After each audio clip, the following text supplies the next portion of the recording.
Hi, welcome to my podcast, Becoming a Cut Flower Grower. I'm your host, Lydia, and I'm here to share my year of growing and selling cut flowers.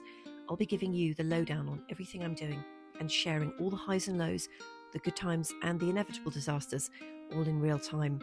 Join me on my cut flower journey, starting right now. Hello and welcome to the latest episode. It is Tuesday, the 26th of August, 2025. And I'm actually looking at the date written down so I don't get it wrong, because I gave you completely the wrong date last time, which will be very confusing for the future. So welcome if you're a new listener, and welcome back to regular listeners. So I am back to selling, and it feels very nice too. So my florist is back after her break, and she came and collected some stems this morning, which are going to be put into a funeral arrangement.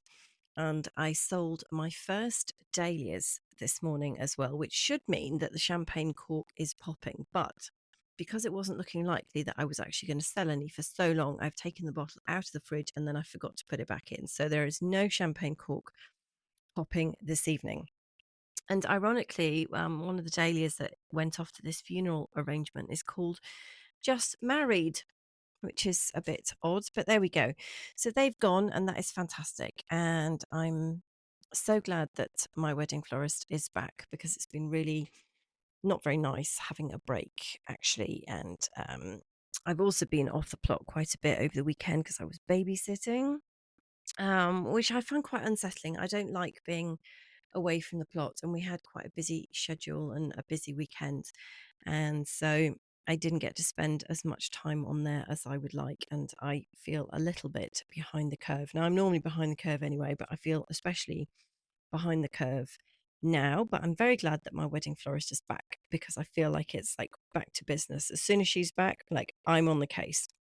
And she has sent me some details about her upcoming weddings in September. So I'm going to go through the mood boards, and we had a bit of a walk around the plot this morning. So she's seen what I've got flowering, and we did talk about some things.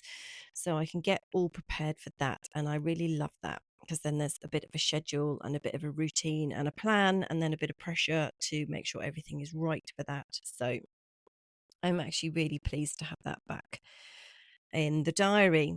So my 2026, or some of my 2026 seed order arrived. And if anybody who knows me is actually listening, they'll probably be crying, because they don't want me to have thousands of annuals going on all over the place, because this spring was pretty chaotic. And I must say, balls got dropped all over the place, and it all got a bit chaotic. And if you're a regular listener, you will know that I was, having my dinner at midnight and recording at stupid times of the day and night, and it all got a bit silly.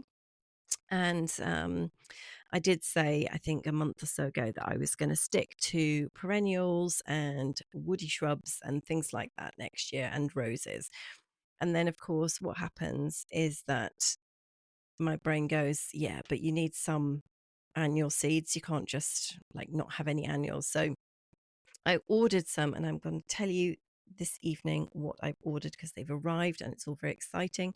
So I have ordered quite a lot of Orlaya. Well, we'll come back to my idea of quite a lot later, but I've ordered 250 seeds of Orlaya because my wedding florist absolutely loved it. Loved it. She said, please do more next year. And I'm quite happy to, because it was a very, very straightforward little plant to grow. And the flowers are stunning, absolutely stunning. And I sold all of the stems. I mean, I could have sold it 10 times over. So definitely needed to order some of that. I bought some snapdragons in Admiral White. So I am sticking to a white and pink theme next year. There may be some very small accents of other colours, but I'm hoping that brides are not all doing blue next year. I think it was a theme all over the place. And then I've got some Madame Butterfly pink snapdragons as well. So it's 100 snaps in total. I've ordered some more stocks. So Mathiola, apricot, and apple blossoms. I've got 200 of those.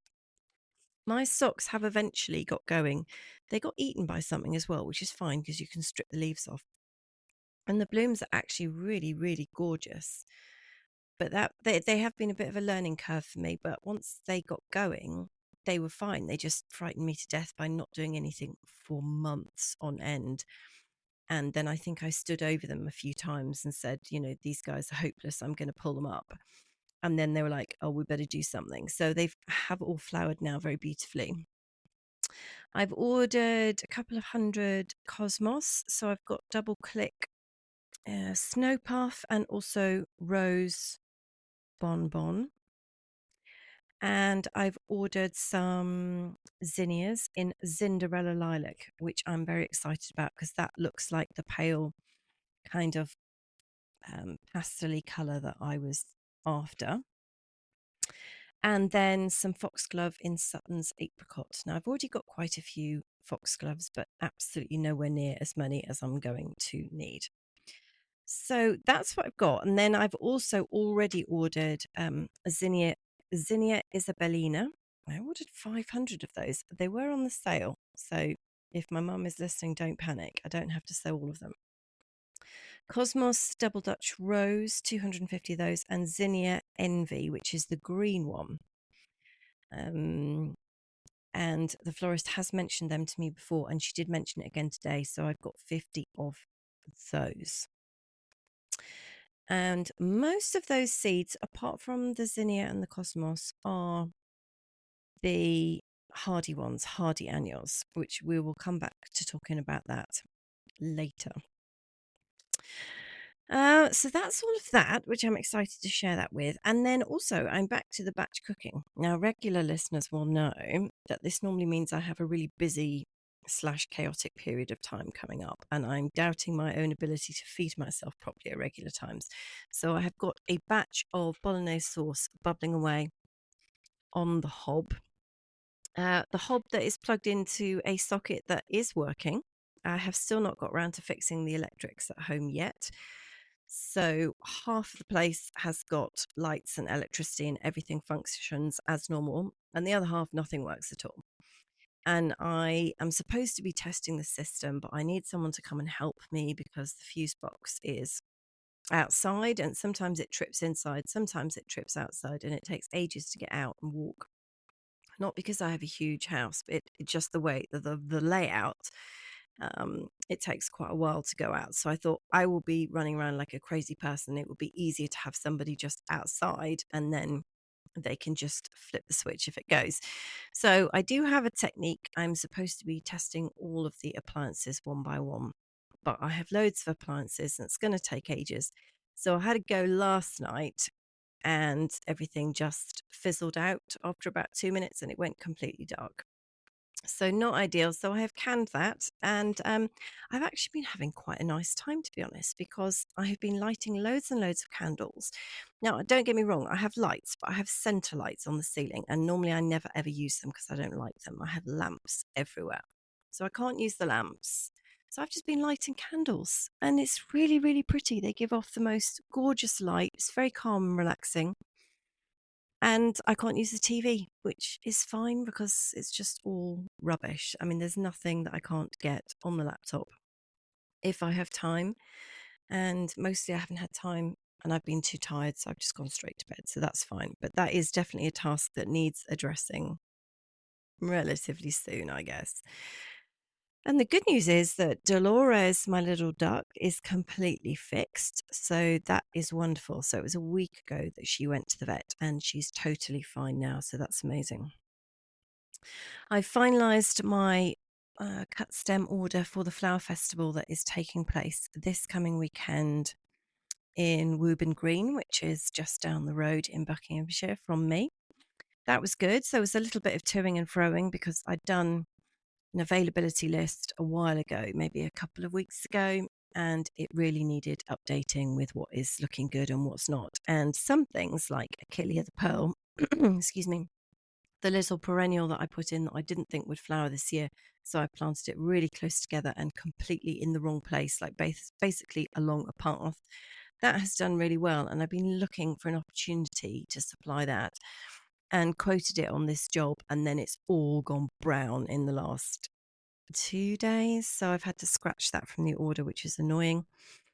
And the lady that's organising the festival, she's reduced the number of Verbena bonariensis that I'm supplying, which is absolutely fine. It's her prerogative to do that, but it's a bit disappointing because I've hardly sold any stems of that this year, and I don't really understand why, because I just think it's gorgeous. I just love it. It's so pretty. The colour's lovely. It's absolutely enormous. Maybe that's where I'm going wrong because it's just so huge. Anyway, doesn't matter. I'm sure they'll get sold, and if not, I will cut them and have them to enjoy. So that's that. So we've ironed all of that out. So I'm glad that's sorted out. And now it's just a question of keeping everything going until I cut them on Thursday morning, and they're going to be collected first thing in the morning. And obviously picking them when they're dry as well, because the showers are very unpredictable at the moment. And I've bought my tickets for the Friday preview event where we get a glass of wine, I believe, and some nibbles. And there's going to be music. So that's very exciting. And also slightly scary because I normally just put all my cut flowers in a bucket. My wedding florist comes and picks them up and they go, and I never see them again.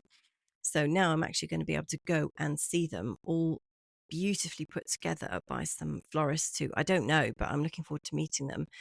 And I'll actually get to see everything. And I'm thinking, oh my goodness, like pressure, everything has got to be like literally grade A for that one. I'm running extremely low on water. I have just 500 litres left on the whole plot, which is really quite scary. And I'm not quite sure. I was going to say, I'm not quite sure how it got that bad, but obviously I know because I'm the only one that does the watering.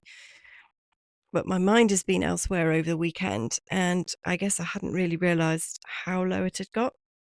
So I also have one dustbin full as like a backup emergency, but that 500 litres has to do all of the flowers and the birds as well. So a little bit dicey. We're going to have to go and fill up on Saturday with our special pump and all the fat hose. Now, since my last episode on Friday, when I talked about the cool season annuals, I have been politely reminded that here in the UK, we refer to them as hardy annuals. And it's because I listen to so many American podcasts. I love them. I'm obsessed with them. And I cannot wait to go to the States. I've never been. I've transited through when I went to New Zealand. I must say it was quite terrifying, actually. I flew through LA airport, and it was the first airport at that period in my life where I'd ever seen policemen with guns, like huge policemen, massive, with enormous guns walking through the airport. And it was so intimidating. And there were all these sort of bag checks and everything else, even though I was just transiting through. And it was quite terrifying. That's my only experience of the States, and I cannot wait now to go and visit. And also, I was talking to a fellow grower the other day, and we were trying to work out the correct pronunciation for dahlias. And I hear American podcast hosts and guests saying dahlias, and I have to say, I love the dahlia pronunciation. So me and this fellow grower were kind of saying, well, maybe we'll just start calling them dahlias. It does make me sound like a super posh person, and I'm not, but I just love the way Americans say dahlias. It's fantastic. Thank you to one of my listeners called Jo, who sent me a message on Instagram. She had been listening to an episode where I was talking about struggling to do hand ties, and she very kindly sent me a message with a link to a British florist and grower who does a series of YouTube videos and quite a few on how to do hand ties. And I'm so grateful to Jo for sending me that link. I have watched them. I do know the florist in question. I've watched some of her videos, and I have to say, I am better at doing a hand tie now. There's no doubt about it. I'm not very good at turning the arrangement as you do it. So I've seen another lady doing them, and she was like, she doesn't even turn hers. She just kind of adds the stems at the back and the front. So I do that. But what I am still struggling with is wrapping the things in paper. And I said this to Jo, and she said that she wraps hers upside down, which had never occurred to me. Sounds brilliant. And I will have to give that a bit of a go. So thank you so much for getting in touch, Jo. And If anybody else would like to drop me a message, you can send me a DM on Insta at henhillcutflowers. I always love hearing from you. Now, plant spacings, this is what I wanted to talk to you about in the second half of this podcast. So, super, super important. This is one of the things that I have got catastrophically wrong this year, along with my staking, because I was out on the plot this afternoon staking, or rather restaking, the Achillea the Pearl, which, as I just mentioned a few minutes ago, is this one I didn't think would flower this year because it's a perennial. Didn't have much faith in it. So I literally bunged it in the ground when I was really busy and rushing around in a really unsuitable place on a path. And I also planted it really, really close together, thinking when it puts on some growth, I will just move it. It's fine. And would you believe I have managed to get the plant spacings for that absolutely bob on? So I now have the most perfect row of the Achillea the Pearl, perfectly spaced, growing absolutely amazingly. It's just completely in the wrong place. And I was restaking it today because I had done the classic Lydia bamboo canes and a bit of string back in the day when you could actually get a bamboo cane in the ground up there before the drought. And it's completely inadequate and the guys are falling over. So I pinched a couple of road pins and redid it. And it's really got me thinking about plant spacings. And I so have to get this right in 2026, or at least not right, then like significantly better than what I've done this year, because it has been awful, awful, awful. So when I was adding up all of the seeds that I've so far purchased this year, that's in addition to all the seeds that I have lurking in a box from 2025. Counted them all up and I've got about 1,600. And I thought, oh, that sounds quite a lot. Then I asked ChatGPT, how many plants can I grow in a 1 meter square area if I space them 6 centimeters apart? Now, 6 centimeters apart sounds incredibly close to me, but I was listening to a podcast yesterday. I'm going to have to try and remember who it was talking about it. No, it's completely gone. But it was an American grower who does snapdragons, and she was talking about her plant spacings. And what she does, and this was so interesting, is that she grows them 6 centimeters apart, which is amazing. She doesn't pinch them out because she wants one really tall, fat stem, which is also interesting news for me because we are conditioned like from birth that you have to pinch everything out. So you just have all these spindly little things going all over the place. So I'm thinking next year about doing 50% where I don't do any pinching and just leave them. And the rest I'll pinch in a classic way. And then I've kind of hedged my bets.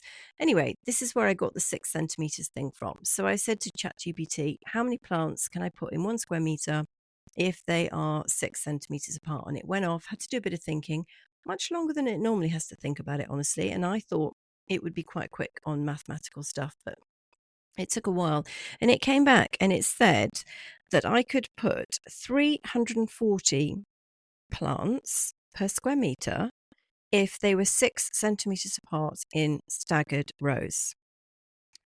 And that is pretty mental, to be honest. And I'm not sure that that's a good idea for me to do that. So I asked it, how many could I do if I spaced them 10 centimeters apart? And it came back with 126 plants. So in my new 15-meter beds, I'm going to have 4 15-meter beds.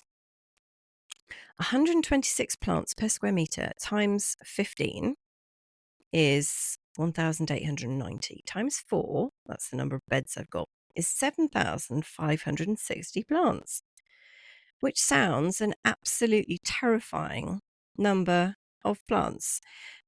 And it means two things. One, it means that the 1,600 seeds that I've just purchased that I thought sounded a lot won't even touch the sides.